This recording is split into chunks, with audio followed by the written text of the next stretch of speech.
আসসালামু আলাইকুম সদরে মোহতারাম হাজিরিন, আবারও চলে আসলাম আপনাদের সামনে নতুন একটা ভিডিও নিয়ে। আমরা এখন ভোর 5টায় বের হয়ে গেছি কমলাপুরের উদ্দেশ্যে। আমরা এখন যাব শ্রীপুর রেল স্টেশনে, সেখান থেকে আমরা ট্রেনে করে যাব কমলাপুর। আপনারা আমাদের সাথেই থাকেন।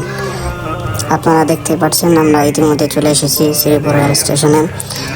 আমরা ওয়েট করছি যমুনা এক্সপ্রেসের জন্য। যমুনা এক্সপ্রেসের রাইট টাইম দেওয়া আছে 5টা 50-এ, কিন্তু এখন আসছে না। এখন বাজে 5টা 51-এর দিকে। আমরা অনেকক্ষণ যাবত অপেক্ষা করছি, না জানি কখন আসবে। এমনিতে যমুনা এক্সপ্রেস লেট করে না, কিন্তু আজকে জানি কী হয়েছে, কী জন্য লেট করতেছে, তাই আমরা এখনও ওয়েট করতেছি। আর খুব সকালবেলা বের হয়েছি, কারণ আমরা কমলাপুর যাবো, সেখান থেকে রমনা পার্ক করবো। তারপর রমনা পার্ক থেকে ঘুরে এসে আমরা বাইতুল মোকাররমে জুমার নামাজ আদায় করবো। এই জন্য একটু সকালবেলা বের হয়ে গেছি। অনেকক্ষণ ওয়েট করার পর তারপর ট্রেন চলে আসে। ট্রেন চলে আসার পর আমরা সকালে উঠে যাই। দুর্ভাগ্যবশত ট্রেনের কোনো সিট খালি ছিল না, তাই আমরা দাঁড়িয়ে যাই। আমরা সিট কাটতে চেয়েছিলাম, কিন্তু কোনো সিট খালি ছিল না, তাই আমরা সিট পাই নাই। ততপর কিছুক্ষণ ওয়েট করার পর আমরা সিট পাই। আমার মতো আপনারও তাদেরকে দেখে কাপড় মনে হলো, তারা আসলে কাপড় না, তারা আমার বন্ধু। আসলে তারা খুব ভালো বন্ধু, কখনো একজন আরেকজনের ছাড়া বসে না, তাই তারা আমাদের থেকে আলাদা বসেছে। এখন আমরা গল্প করতে করে চলে আসছি কমলাপুর। এখন আমরা নামবো। নেমে দেখি আনসাররা টিকিট চেক করতেছে, তাই আমরা পিছন দিক দিয়ে চলে আসি। পিছন দিক দিয়ে নেমে আমরা এখন যাব রমনা পার্কের দিকে। রমনা পার্ক আমরা প্রথমেই চলে আসছি রমনা পার্কের দিকে। এখন আমরা রমনা পার্ক ঢুকবো, সেখানে ঘুরবো, কিছুক্ষণ ফটোশ্যুট নিব, তারপর সেখান থেকে আমরা বাইতুল মোকাররমের দিকে যাব। এখন আমরা ঢুকছি রমনা পার্কের মেন গেট দিয়ে।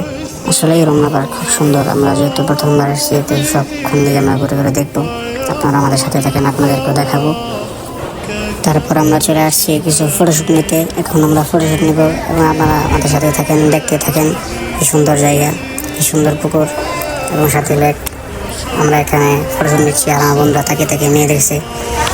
আমরা এখানে কিছুক্ষণ ফটোশ্যুট নেওয়ার পর তারপর আমরা চলে যাই সামনের দিকে। আরও সুন্দর জায়গা, কি সুন্দর দেখেন, কি সুন্দর পার্ক, কি সুন্দর পুকুর। এখানে সকলে ফটোশ্যুট নিচ্ছে এবং অনেকে ঘুরতে এসেছে কাপল। আমরা এখানেও কিছু ফটোশ্যুট নেওয়ার পর তারপর এখান থেকে আমরা এখন বের হয়ে যাব। আমরা সকালে নাস্তা করি নাই, তাই এখন আমরা বের হয়ে যাচ্ছি কোথাও নাস্তা করার জন্য।